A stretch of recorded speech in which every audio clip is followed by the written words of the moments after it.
Alright, guys, we're here for game 2 of week 3 actions. We got Shooting Blanks taking on Potter here. This is going to be a fun little contest to actually review and talk about. Let's get started with game number 1, as Shu was the black pieces, Potter was the white. Potter starts off with a Birds opening. This is usually what people do. People usually do this for the Sicilian, but we'll see if Potter actually runs it. F5. Other side now. We got Potter doing two sides here.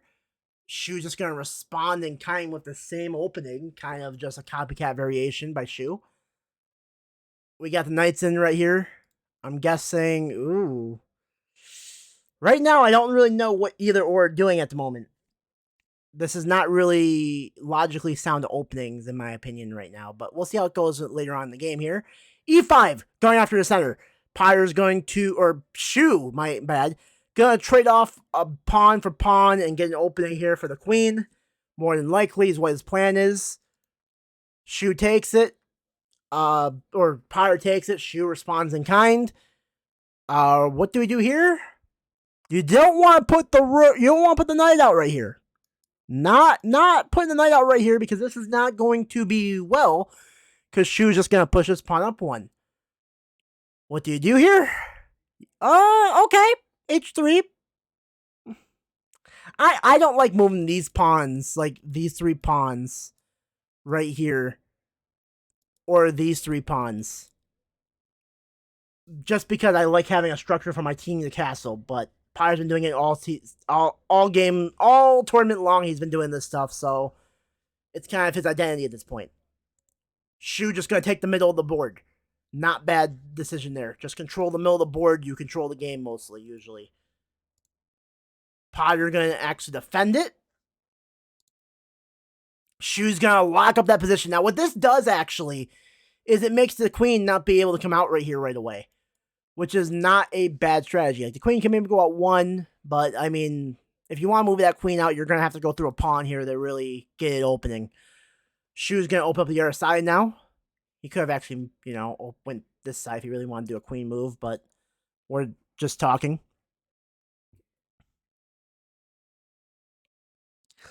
What does this horse do besides actually getting involved in the game? And one of my problems with this opening right here by Shu is that his pawns are all out, but they're all just like spread out accordingly, and you have nothing out until this horse right here on move 8. That's usually not a good sign. Move up to H4 does Potter. Shu moves another pawn up, okay. Bishop moves up 1, okay. So now we got something where we got here, we're going to attack this here if we get a chance to. Shu moves the horse in. What do I do here if I'm Potter? Oh, man. There's a lot of stuff you can do here. You gotta break open the center sooner or later, so we'll see what happens here. What does Potter do? Moves the knight in. Okay.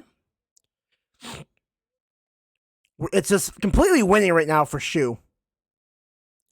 Because he has this that Potter really can't block. And he does go for it. There's a check. Instead of going for the actual bishop, he decides to actually develop his knight. I trade the knight for a bishop, actually. I wouldn't mind that. H3, get the bishop out of there. Okay.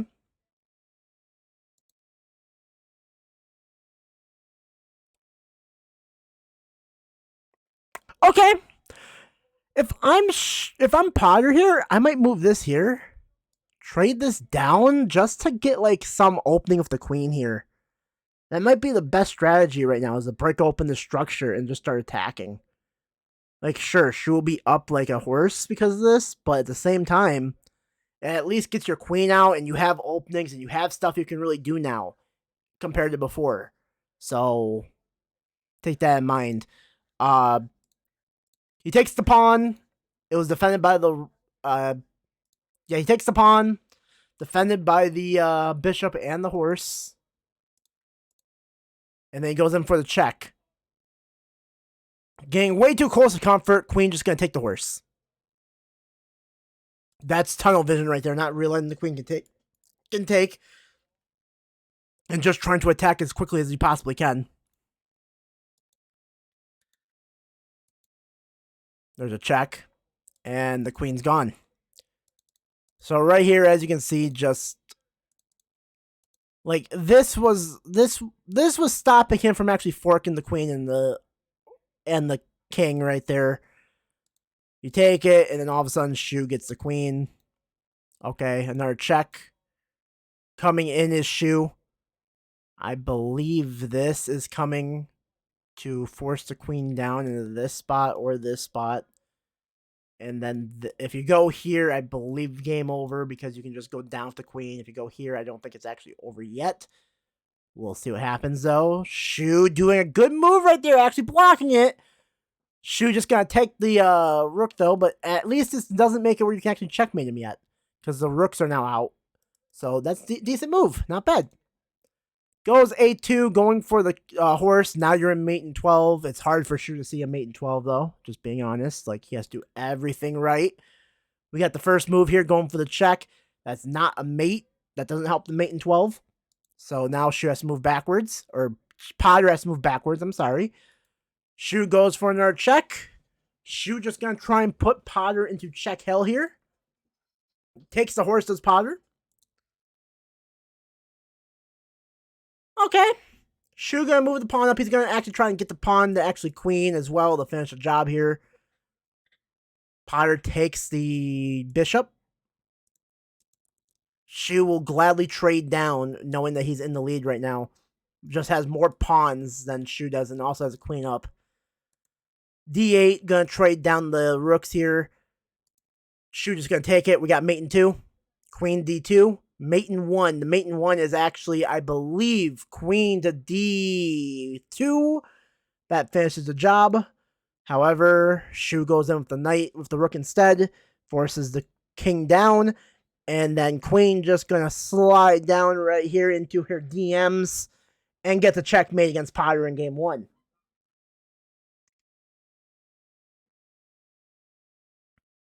Not a bad game defensively by Potter by any means.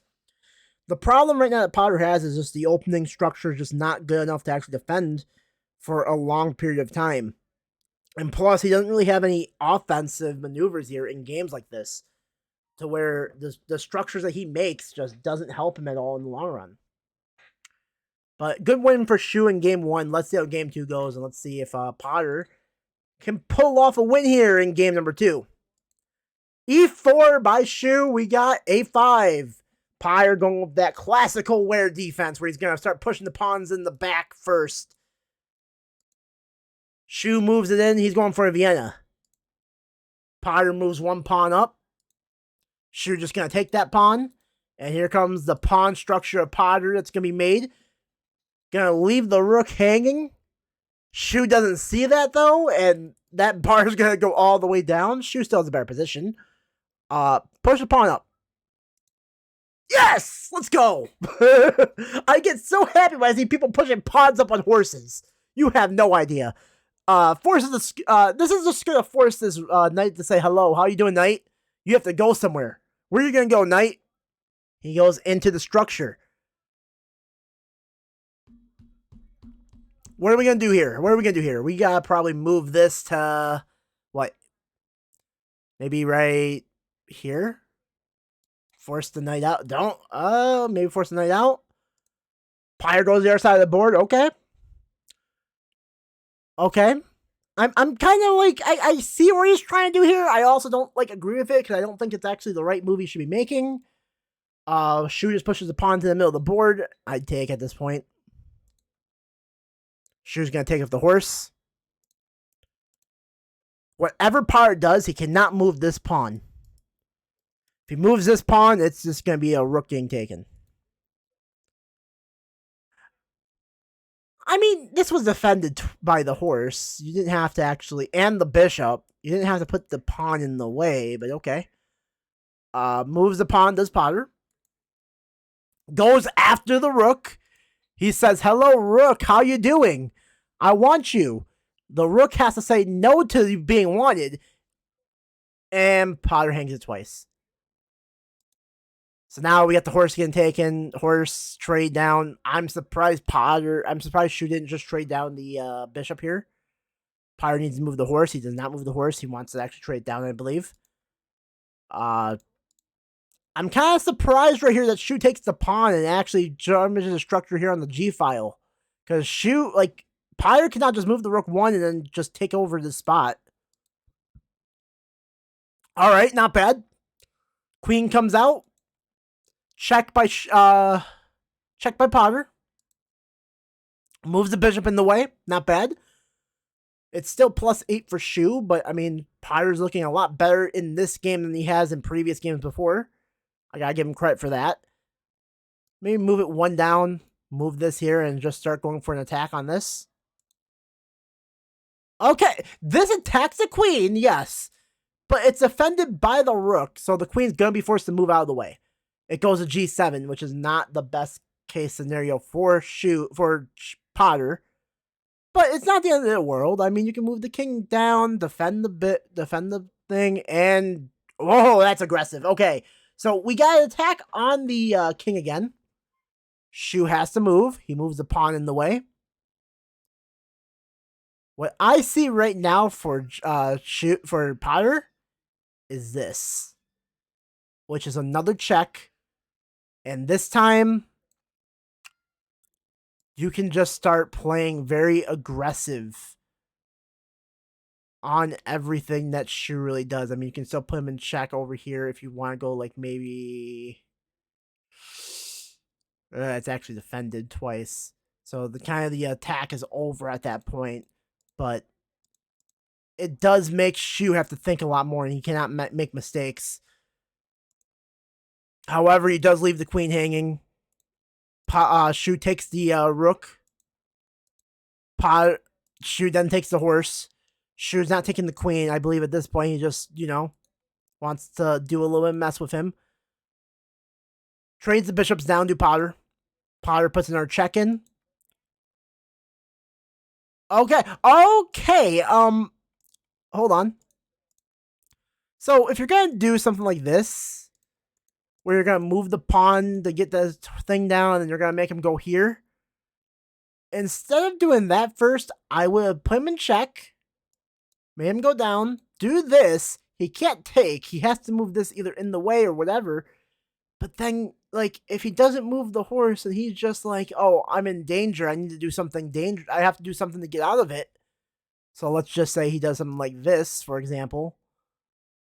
Forcing the king back in. Is this checkmate? No, it's not. But then after stuff like this little attack that happens, where Shu is just on the aggression, I guess just do something dumb like this. I don't know what Shu would actually do in this scenario. You take this, and it just gets taken by this, but you get both rooks off the board. It's still +13 for Shu, but at least it's like still better than what Potter was in before.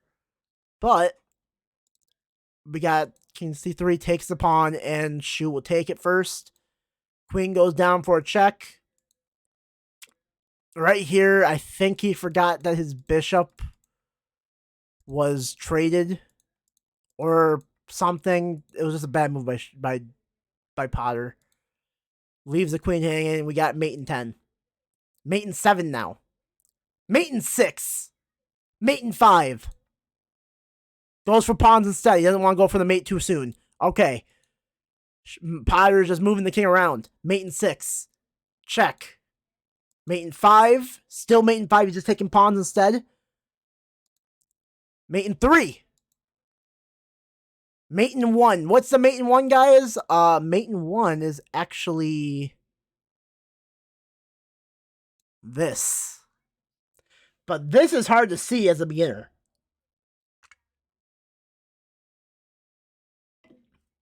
You don't see a pawn move for checks when you're actually a beginner. So we'll let that try for Shu.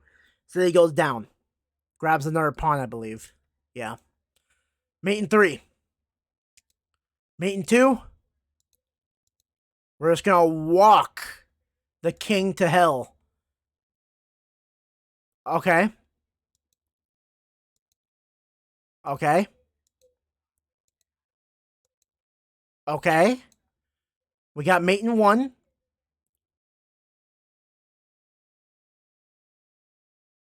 This one's actually a little bit tougher. Um, this is mate in 1. It took me hard to find because the horse was actually defending it. But there's a lot of ways to get mate in 1 in this scenario, and Shu found it. The also I forgot about that too, because since this is actually defending this square, just moving the rook 1 actually traps it as well, because you can't go here or here or here or here or here. And it's a good checkmate for Shu. So Shu wins game 2, wins the games against Potter. And now we go to game 3, where the winner, if Shu wins this game, he gets at least 9 points in the tournament in this game. If he loses, Potter gets 2, Shu gets 4. Let's see what happens. E4, A5, C4. This is just Shu deciding to play against Potter's defense because he knows he's trying to get these 2 pawns out early. So he makes it where he can't move that pawn that way. A5. I think we're about to see a stonewall defense in the most damaging way ever.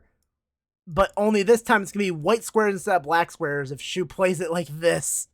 Moves the knight in. Okay. We got kind of a stonewall here on the black squares by Potter. G4. I swear, Shu is going for a long stonewall defense on the white squares. I don't know what this is. Just being honest with you guys. Shu's going in for the bishop. Potter really doesn't see it. He takes the bishop. We're +5 now. Check as well. Moves the king out of the way. Shu, instead of going for the stonewall, pushes up more with the pawns. Potter giving away the bishop. Queen's under danger. Doesn't move the queen. Shu's going to take the queen as well. We just got very much a stonewall here. And by stonewall, I mean a massacre at this point.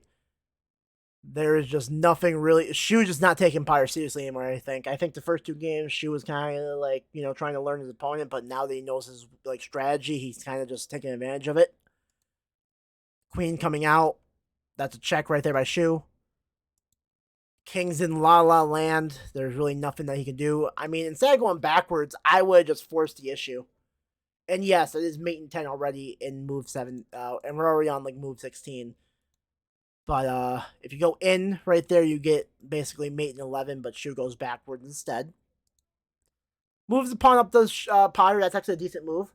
That defends this square from being taken, and then this rook was going to be taken regardless because the king was in check.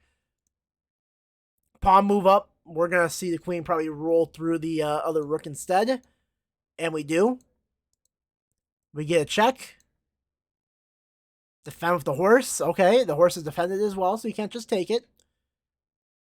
Shu has all this stuff in the back they can use. Even if he wanted to just trade down, get I mean, he doesn't need all these pieces. He can legit just go and throw them at the king, get taken, and still win this game easily.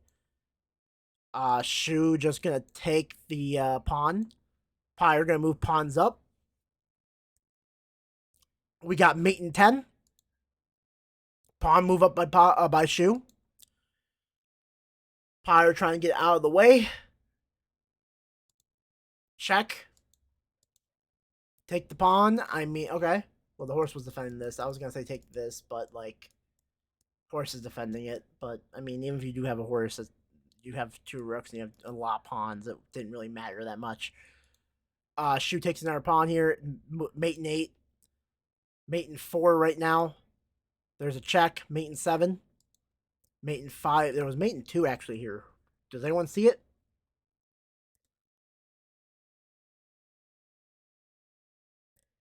I believe the mate in 2 is if you...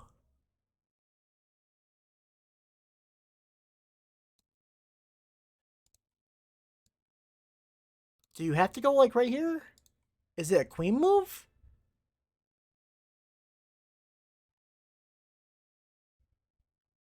Oh. Bishop to d3? That doesn't sound right. We're... Oh, it's the other way around. My bad. d3. Bishop d3.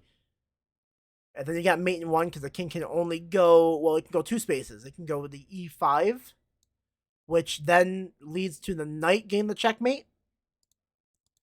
Or it can go to g4, which leads to the queen sliding in right here and putting it in checkmate as well.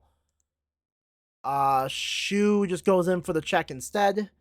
Moves it down. Going to just hunt down the king here. Take the rook as well. Going to put an end to this as quickly as he possibly can.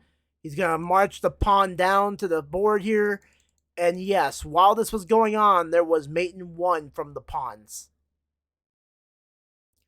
G4.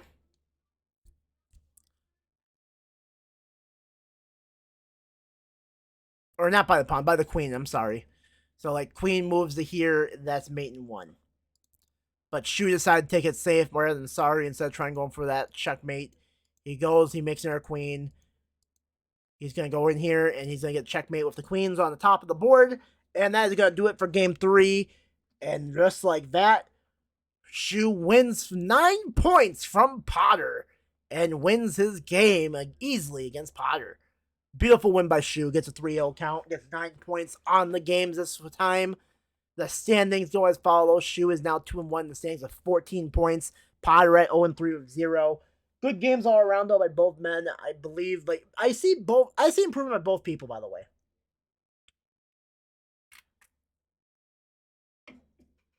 They might look like bad games, but there is improvement all around just by playing chess in general and like learning your craft and everything else like that. Up next, we'll have basically Ace versus Jake in our next game. Then we'll be looking at Linty versus Billy. But thank you all for watching. As always, I'll see you for next games that we watch.